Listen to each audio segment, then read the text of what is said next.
काले आप अभी एलजी साहब से भी मिलने आए हैं और कुछ मुद्दों के साथ साथ ही में उससे पहले हम बात करेंगे एमएचए के जो टॉक्स के बारे में जो होना है और वही केडी एपेक्स का क्या इनिशिएटिव है, इस पे आगे क्या करेंगे।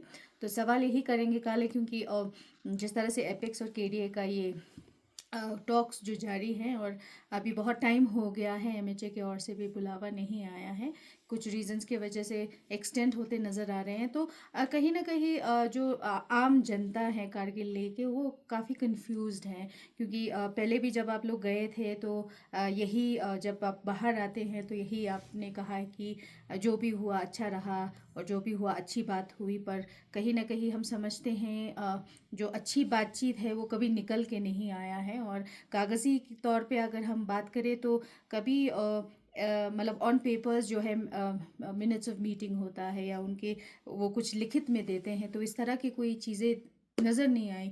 तो क्या कहेंगे काले इस पूरे सिलसिले में, क्योंकि लोग भी जिस तरह से बहुत पहले तो जोश से या बहुत सपोर्ट नज़र आता था, अभी कहीं ना कहीं वो भी कहीं ना कहीं हम अभी आप देखते हैं कि लोग भी ज़्यादा इंटरेस्ट नहीं ले रहे हैं। लोग भी, क्योंकि मैं ये नहीं कहूँगी कि इंटरेस्ट नहीं ले रहे, क्योंकि कहीं ना कहीं मुद्दे जो है कहीं ना कहीं कमज़ोर होता नज़र आ रहा है। तो उस पर क्या कहेंगे आप?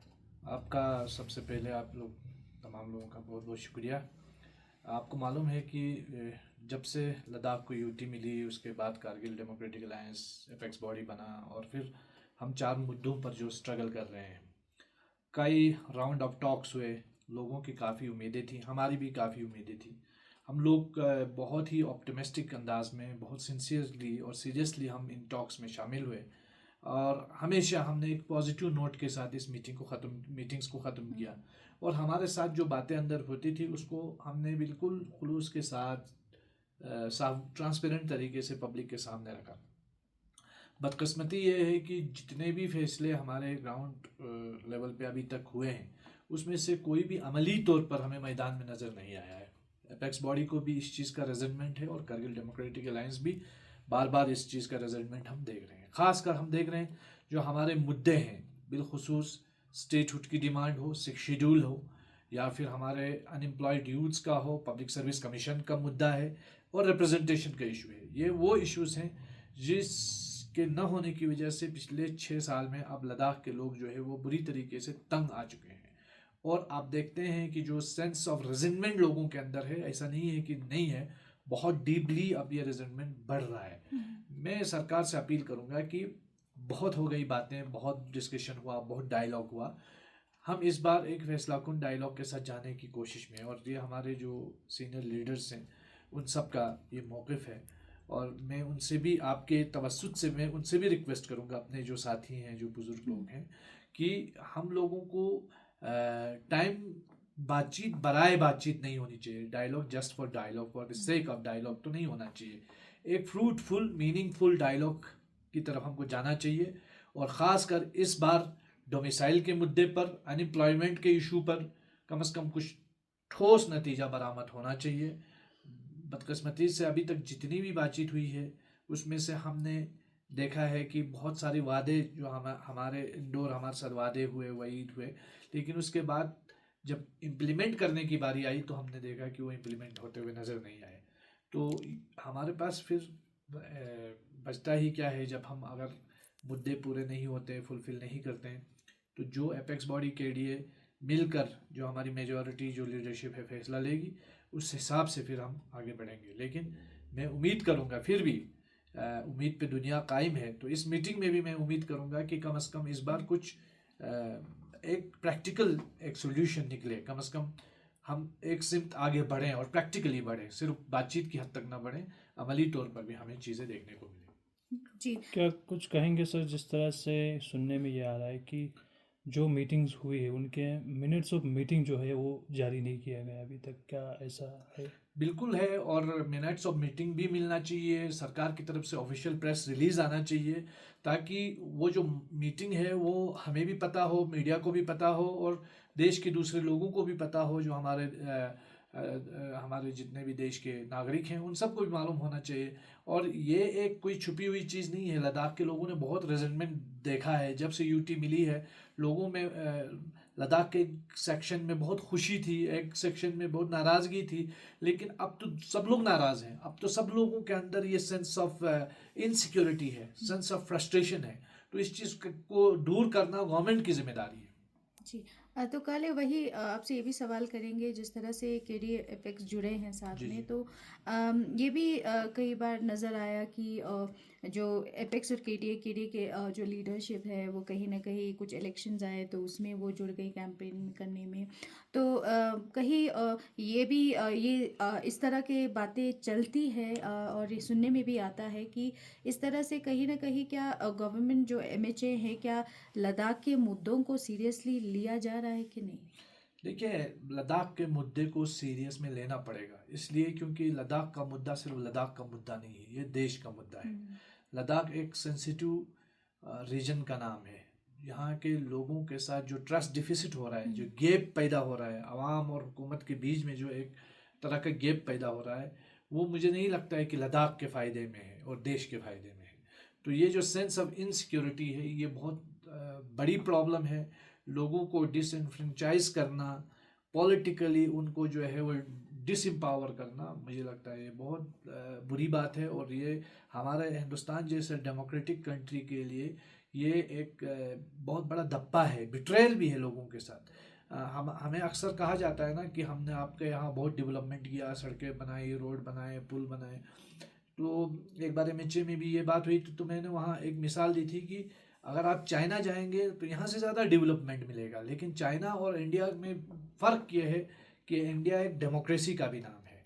हमारे यहाँ डेमोक्रेसी और डेवलपमेंट हैंड टू हैंड जाना चाहिए। तो बग़ैर डेमोक्रेसी के डेवलपमेंट जो है वो लद्दाख के लोगों के लिए जचता नहीं है, सूट नहीं होता है। लद्दाख के लोग भी डिज़र्व करते हैं, जिस तरह हमारे प्राइम मिनिस्टर जीत करके आते हैं, जिस तरह हमारे देश के दूसरे हिस्सों में इलेक्शंस होते हैं, यहाँ के लोगों को भी हक है कि अपने इलाके के फैसले जो है वो खुद लें। हमारे यहाँ के कस्टमरी लॉस का प्रोटेक्ट होना बहुत ज़रूरी है। हमारे लोग भी चाहते हैं कि यहाँ के पानी से लेकर यहाँ के पहाड़ों के ग्लेशियर्स तक के मालिक यहाँ के लोग बने। तो यहाँ कोई बंदरबाट न करे, ये हम चाहते हैं। और ये जो हमारे मर्ज़ी के मुताबिक ये चीज़ें हो रही हैं, जो एक कभी इंडस्ट्रियल पॉलिसी के नाम पे, कभी तरह तरह की पॉलिसीज़ को इंट्रोड्यूस किया जा रहा है, ये बड़ा अनफॉर्चुनेट है। और लद्दाख के लिए ये सूट नहीं होता। लद्दाख के लोग इस चीज़ से बहुत खाइफ हैं, बहुत नाराज़ हैं। जी। तो काले क्या ये भी सुनने में आता है, और जिस तरह से लोगों का ये भी नाराज़गी ये है कि एपेक्स और केडीए में कुछ कोऑर्डिनेशन कभी बन नहीं पाता है, ऐसे भी सवाल उठे हैं, तो नहीं उस पे क्या कहेंगे? नहीं, कोऑर्डिनेशन पे कोऑर्डिनेशन बहुत अच्छा है, कोऑर्डिनेशन बहुत अच्छा है। हाँ, ये बात ज़रूर है कि हमारे लोगों का मिजाज जो है बहुत शरीफाना है। शायद इसी शरीफाना जो मिजाज है वो हमारी सरकार जो है फॉर ग्रांटेड लेती है। तो हम लोगों ने जितने भी आंदोलन किए हैं वो बहुत पीसफुल नेचर के किए हैं। मतलब मैं ये कहूँगा कि करगिल में हो, लेह में हो, प्रोटेस्ट जब भी हुए हैं, मैं समझता हूँ जो हमारे आज़ादी के जो मुजाहिदीन आज़ादी थे, महात्मा गांधी जी थे, उनके नक्शे कदम पर चलते हुए, उनकी राह पे चलते हुए सत्याग्रह वाले आंदोलन हमारे लोगों ने किए। कभी तोड़ फोड़ पथराव की तरफ लद्दाख के लोगों का मिजाज नहीं है, उनके डीएनए में ये चीज़ें नहीं है। और एक चीज़ मैं बताऊं सरकार को आपके तवज्जुह से, कि हमें कोई प्रोटेस्ट करने का शौक़ नहीं है। आज आप देखते हैं पूरा लद्दाख जो है वो टूरिज़्म से काफ़ी इफ़ेक्ट हो रहा है, और टूरिस्ट ना आने की वजह से। तो ऐसे में हम थोड़ा चाहेंगे कि हम अपने ही लोगों का नुकसान करें, 24 आवर्स हम प्रोटेस्ट ही करते रहें, रेजेंटमेंट ही शो करते, हमें कोई शौक़ नहीं है। लेकिन ये सारी चीज़ें तब हो रही है जब लोगों को लगता है कि हमें कोई एग्जिस्टेंस का प्रॉब्लम है, हमारे वजूद के साथ जो है वो खेला जा रहा है, हमारे फ्यूचर के साथ खेला जा रहा है। तो हमारे आइंदा आने वाले नस्लों के ख़िलाफ़ जो पॉलिसीज़ बन रही हैं उनको लेकर के हम जानते हैं कि ये पॉलिसीज़ किस डायरेक्शन में जा रहे हैं।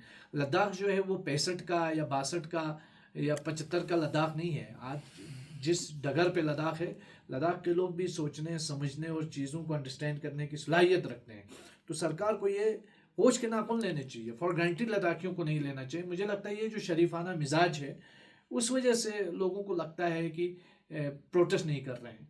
लीडर बहुत शांत तरीके से बैठा है। हमने एक चीज़ शुरू में कहा कि लोग जो है बिल्कुल सुस्त ठंडे पड़ रहे हैं। लोग ठंडे नहीं पड़ रहे हैं, लोग लीडरों पर दबाव बना रहे हैं कि आप ठंडे क्यों पड़े हो, आप लोगों को खड़ा होना चाहिए, आप लोगों को प्रोटेस्ट करना चाहिए। लेकिन ये लीडर हैं जो अभी भी होप लगाए बैठे हुए हैं कि एमएचए से कोई पॉजिटिव नोट आ जाएगा और हम इस बातचीत के सिलसिले को आगे बढ़ाएं। और हमने ये बोला भी है कि हमें कोई प्रोटेस्ट का कल्चर डेवलप नहीं करना है, लेकिन जो कुछ भी हो रहा है वो सरकार की वजह से हो रहा है, सरकार की तरफ से कोई ठोस कदम न उठाने की वजह से हो रहा है।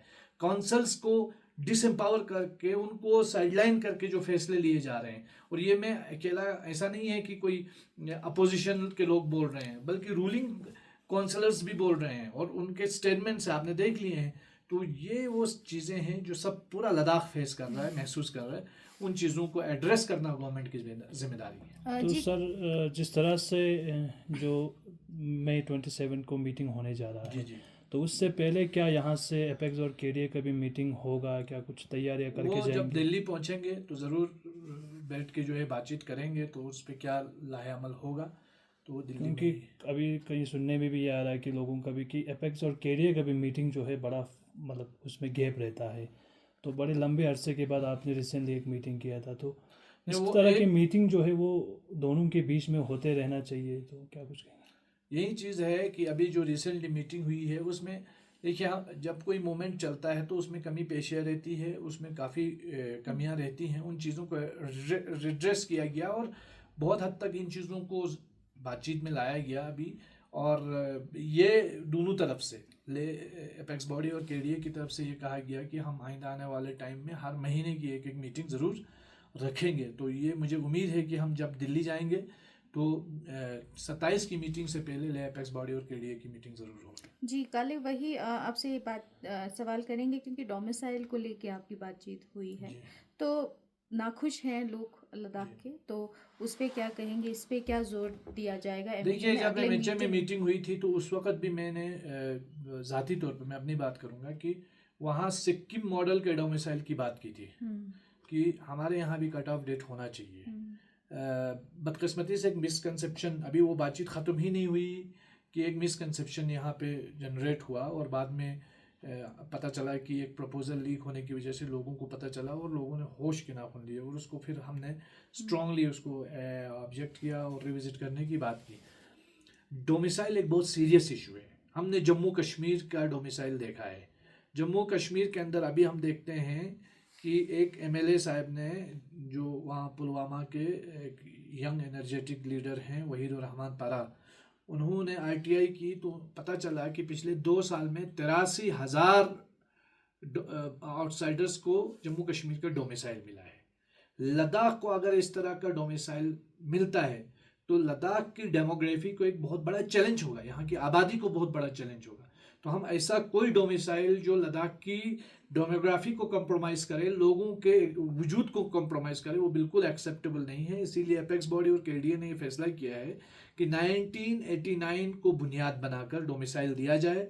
1989 से पहले जो भी लद्दाख में था, जो एसटी रखता हो और जिसके पास एसटी नहीं है, कम से कम इमूवेबल प्रॉपर्टी हो, वो लद्दाख का नागरिक हो। तो जब ये चीज़ें फाइनलाइज हो जाएंगी फिर हम एम्प्लॉयमेंट की तरफ, फिर सेफगार्ड की तरफ और फिर स्टेटहुड के इशू की तरफ हम आगे बढ़ सकते हैं।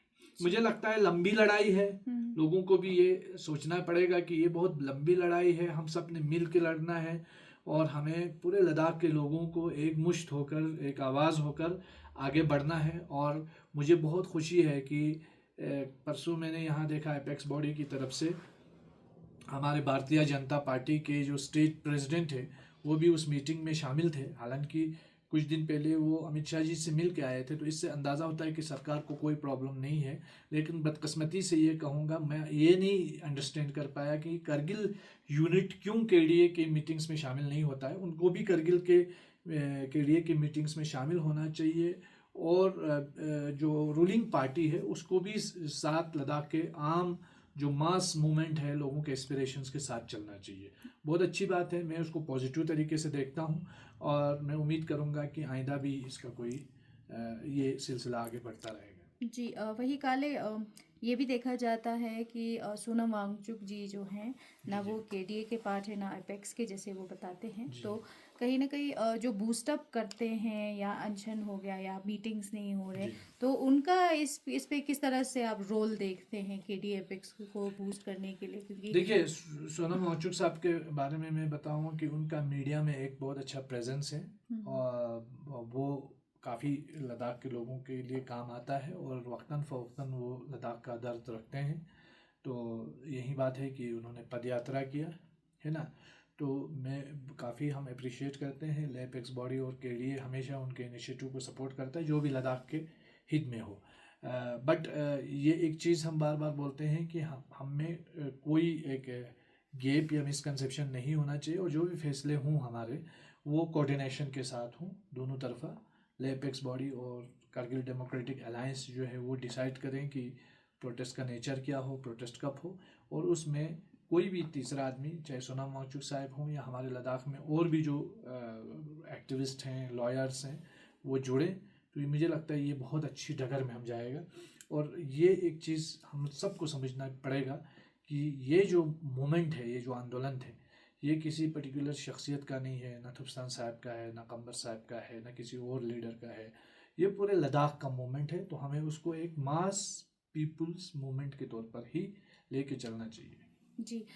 तो कल ये भी पूछना चाहेंगे आपसे कि रिक्रूटमेंट के लेके जो बातचीत हुई थी, क्योंकि पहले ही आपने प्रायोरिटी पे रिक्रूटमेंट को रखा था, केडीए एपेक्स से और एमएचए से बात हो रही है। तो अभी आप देख सकते हैं कि काफ़ी जो जॉब नहीं होने की वजह से स्टूडेंट्स जो है काफ़ी वक्त से प्रोटेस्ट कर रहे हैं। खासकर ये एलआरसी जो अभी पहले तो किया, अब तो उसका भी वैलिडिटी शायद ख़त्म ही हो गया है, तो उसकी एक्सटेंशन की मांग कर रहे हैं। नहीं, इसमें एक कन्फ्यूजन है। देखिए, एलआरसी गवर्नमेंट ने ऑर्डर किया है, और ये ऑर्डर तभी ख़त्म होगा जब गवर्नमेंट फिर से ऑर्डर करेगी कि इसका अब कोई वैल्यू नहीं है। अभी एलआरसी दे रहे हैं, गवर्नमेंट ऑफिस में एलआरसी मिल रहा है लोगों को एलआरसी दिए, तो इसका मतलब ये है कि एलआरसी वैलिड है। जब तक एलआरसी वैलिड है उसको चलना चाहिए, और उस बुनियाद पे जॉब्स मिलने चाहिए लद्दाख के लोगों को। ये लद्दाखी लोगों का हक है। ये एक बहाना बनाया जा रहा है कि एलआरसी वैलिड नहीं है या एलआरसी को ख़त्म। एलआरसी एज इट इज़ है, एलआरसी चल रही है। गवर्नमेंट जो है बगैर एलआरसी के जो है आपके डॉक्यूमेंट्स अभी वैलिड नहीं हो पा रहे हैं। तो एलआरसी को ही बुनियाद बनाकर जॉब्स मिलने चाहिए। और अगर गवर्नमेंट को लगता है कि ये बिल्कुल ये है, तो फिर आप है ना, तो मतलब एलआरसी एज इट इज़ अभी एज इट इज़ है। तो सरकार से ये जब तक डोमिसाइल फाइनलाइज नहीं होता है, तो जो हमारे गेजेटेड पोस्ट्स हैं उसको फुलफिल किया जाना चाहिए एलआरसी के बेस पे। ठीक है, तो ये हमारी डिमांड है। हम ये कहेंगे कि क्योंकि ये इसमें ले तो लाल से काम लिया जा रहा है और बहुत टाइम इसमें वेस्ट हो रहा है। अगर आपको डोमिसाइल को फाइनलाइज करने में काफ़ी अभी टाइम लग रहा है, तो एलआरसी को ही बेस बनाकर रिक्रूटमेंट का शुरुआत होना चाहिए। ताकि चूँकि आप देखते हैं कि हमारे यूथ ओवर एज हो रहे हैं, एक आउटसोर्सिंग का एक यहाँ पे एक नया सिलसिला शुरू किया है जिसमें बिल्कुल ट्रांसपेरेंसी है ही नहीं। जो मैं हमेशा कहता हूँ, ये एक अपने आप में एक बड़ा स्कैम लगता है हमको। तो ये सब चीज़ें ख़त्म होनी चाहिए और रेगुलर जॉब मिलनी चाहिए। पढ़े लिखे नौजवान, अभी उम्रें उनकी चली जा रही हैं, उनको जॉब्स नहीं मिल रही हैं, फ्रस्ट्रेटेड हैं। तो इन चीज़ों की तरफ हमारी लीडरशिप को भी, हम सबको हम आवाज़ होना चाहिए। जी। तो वही काले इस बार ये कहा गया कि चारों मुद्दों पे जो है सीरियसली बात किया जाएगा, किसी को भी एक टॉपिक पे नहीं। तो इस बार किस तरह से केडीए एपेक्स रेडी हैं एमएचए के साथ, क्योंकि बार बार लोग मायूस होते नजर आए हैं जिस बार भी टॉक्स हुआ है। तो इस बार कितना स्ट्रॉन्ग केडीए और एपेक्स का काम है कि लद्दाख के लोगों के एस्पिरेशंस को गवर्नमेंट के सामने रखना, और वो बहुत सिंसियरली रख रहे हैं। ऐसी बात नहीं है कि वो नहीं रखते। वो बार बार हम जाते हैं, उन चीज़ों पे अप्रोच कर रहे हैं, क्योंकि जो केडीए और एपेक्स के लीडर्स है वो भी लद्दाख के ही हैं। ज़रूरी है कि ये उनका सबका पेन है। और अब ये बाल जो है ना, वो सरकार के कोर्ट में है कि सरकार इसको कैसे रिस्पॉन्ड करती है। तो मैं उम्मीद करूँगा कि सरकार इसको पॉजिटिवली न सिर्फ रिस्पॉन्ड करे, बल्कि बाज़ाब्ता एक प्रॉपर तरीके से इन चीज़ों को इम्प्लीमेंट भी करे। जो बातें हमारी जिस पे हम इत्तेफाक होते हैं अंदर, तो उसको इम्प्लीमेंट करे ताकि लोगों को भी नज़र आ जाए। वरना ये जो ट्रस्ट डिफिसिट है, एक सेंस ऑफ बिट्रायल है। मैं तो हमेशा बोलता भी हूँ कि the idea of union territory has failed to address the issues of the people of Ladakh. तो ये जो आइडिया है ये बिल्कुल फेल हो चुका है। तो इस पर भी सरकार को जो है वो अपना सोचना चाहिए, उनको रिविजिट करने की कोशिश करनी चाहिए।